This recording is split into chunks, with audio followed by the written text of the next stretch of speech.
Olá, meus amigos! Rodrigo Piotto da Marcenaria Amadora para falar de um assunto que essa semana bombou um pouco nas minhas redes sociais, o pessoal me passou e-mail também, que é sobre a guia copiadora de tupias, tá? Ou como disse o nosso mestre Fernando Belchior, a bucha seguidora. Depois eu vou explicar o porquê ele usou esse conceito, que faz todo sentido.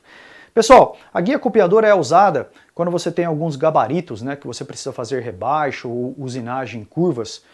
Você pode usar a fresa rolamentada ou você pode usar essa guia copiadora. Tá?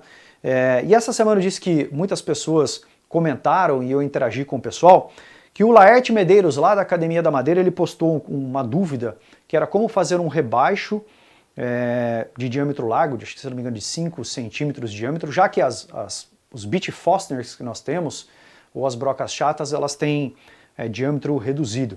Então eu falei para ele, ó, você pode usar essa guia copiadora da tupia com gabarito para fazer esse rebaixo.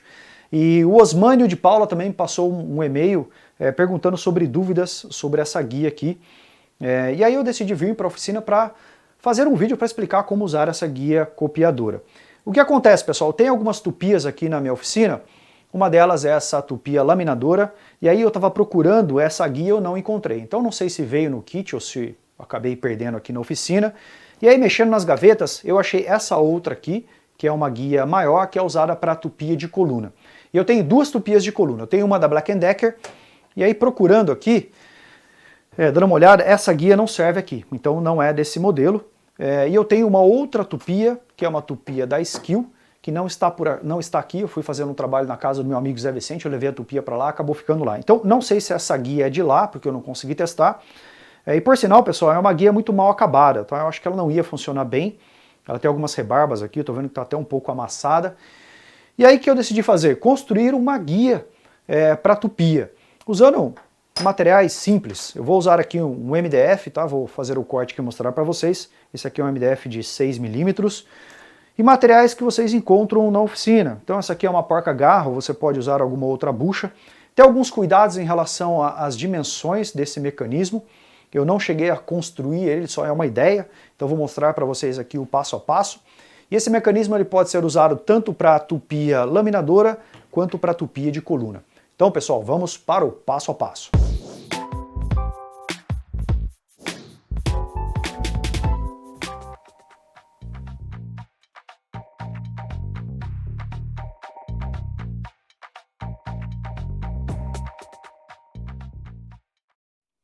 Eu cortei esse pedaço de MDF, 11 por 11, é um MDF de 6 milímetros, e ele precisa ser, pessoal, maior que a base aqui da tupia laminadora. Tá?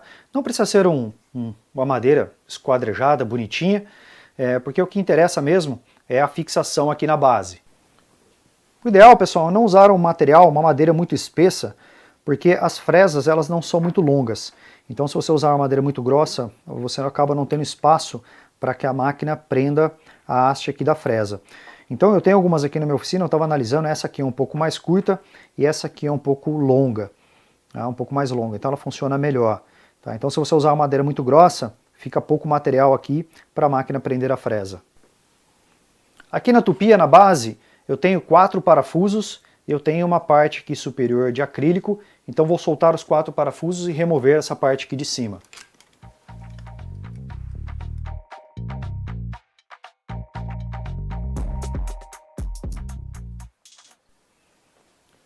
Antes de fazer o furo passante, eu vou fazer um rebaixo aqui com a broca de 10 milímetros para que a cabeça do parafuso ela fique abaixo aqui da superfície.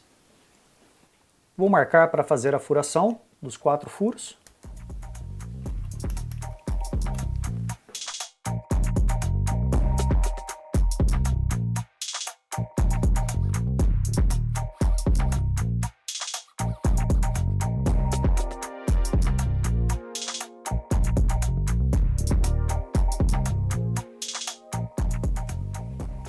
Seguinte, coloquei a madeira aqui, a base, esses furos aqui ficaram um pouco desalinhados, então forçou um pouquinho.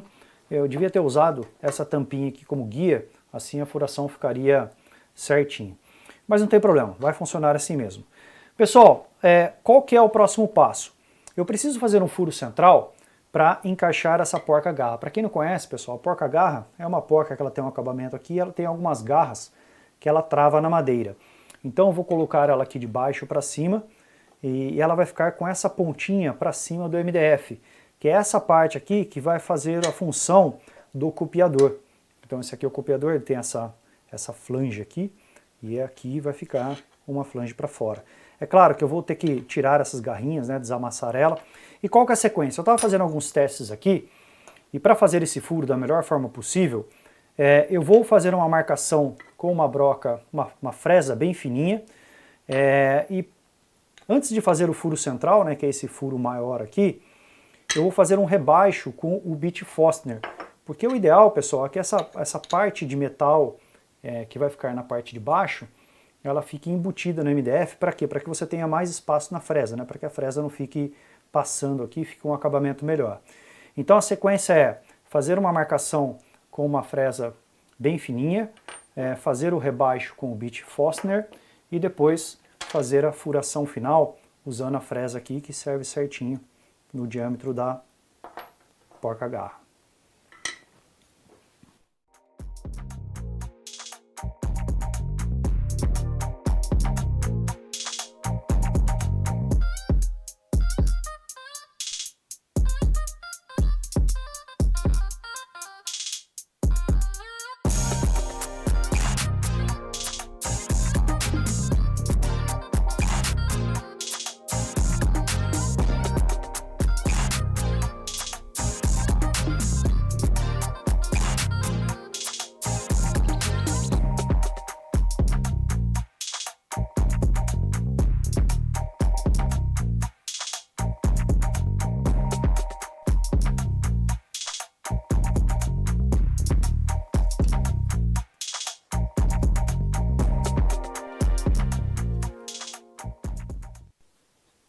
O resultado aqui ficou muito bom. Eu vejo que a porca ela ficou bem justa aqui no furo.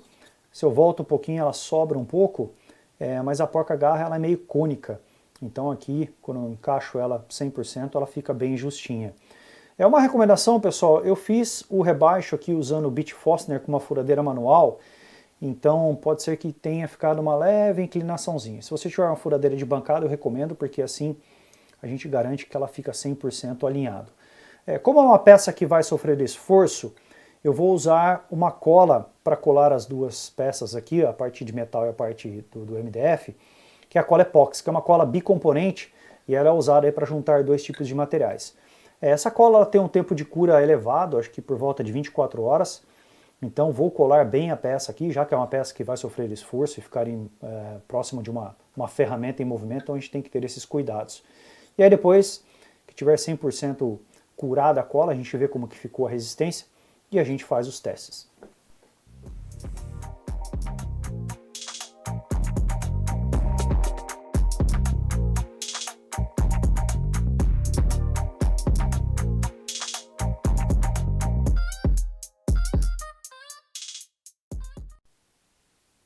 Seguinte, pessoal, tá dando uma olhada aqui na cola, parece que ficou bem firme, tá? A cola epóxi, ela junta bem, uma cola bicomponente. Eu dei uma conferida também no esquadro e aparentemente ficou bem alinhado. Então eu tinha uma preocupação em relação ao rebaixo que eu fiz com o Bit Forstner. Se tiver, pessoal, é uma diferença que eu não consigo perceber aqui a olho nu. O que eu reparei também é que esse aqui é um copiador original de uma tupia de coluna e essa flange ela tem 3,5 mm de altura. E essa minha aqui, ela ficou mais alta, tá? Não me atentei a esse fato. Então, se eu for usar um gabarito, por exemplo, com MDF de 6 mm, ele está passando um pouco aqui, ó. Ele acaba batendo, né? Então, isso não é legal. Tá? Essa flange, ela precisa ficar abaixo da espessura do gabarito. Então, eu vou remover essa parte aqui, vou tentar cortar um anel usando a micro retífica. Talvez se eu tivesse visto isso antes, eu poderia ter cortado antes. Né? Meu medo aqui é matar a peça, mas acho que vai dar certo.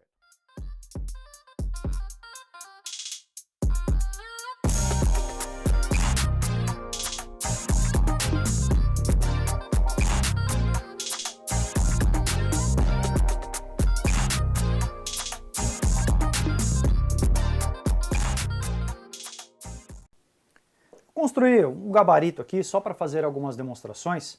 Então eu coloquei a fresa na máquina, ela passa um pouco o copiador e ela tem que passar também a espessura aqui do meu gabarito. Então qual que é o conceito, pessoal?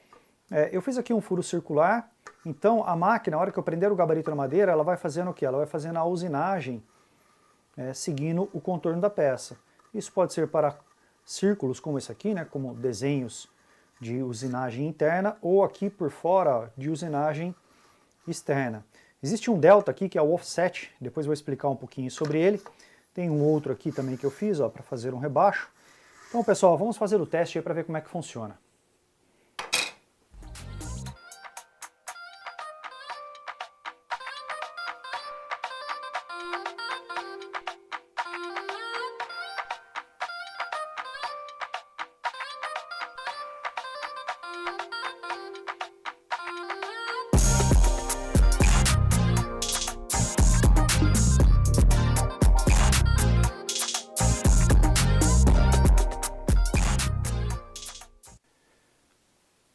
Tá aí, pessoal, a guia copiadora funcionou bacaninha.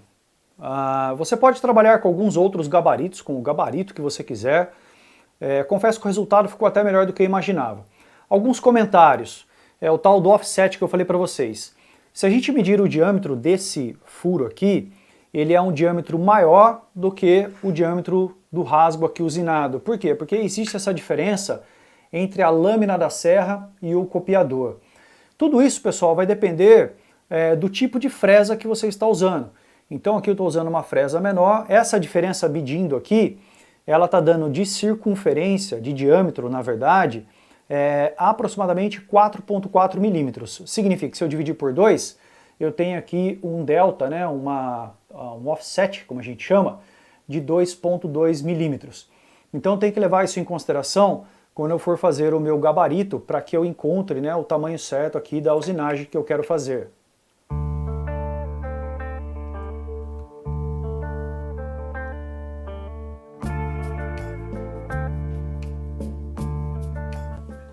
E para quem quiser saber um pouquinho mais sobre toda a matemática por trás do copiador, a bucha seguidora, eu vou deixar aqui como referência o vídeo do Fernando Belchior.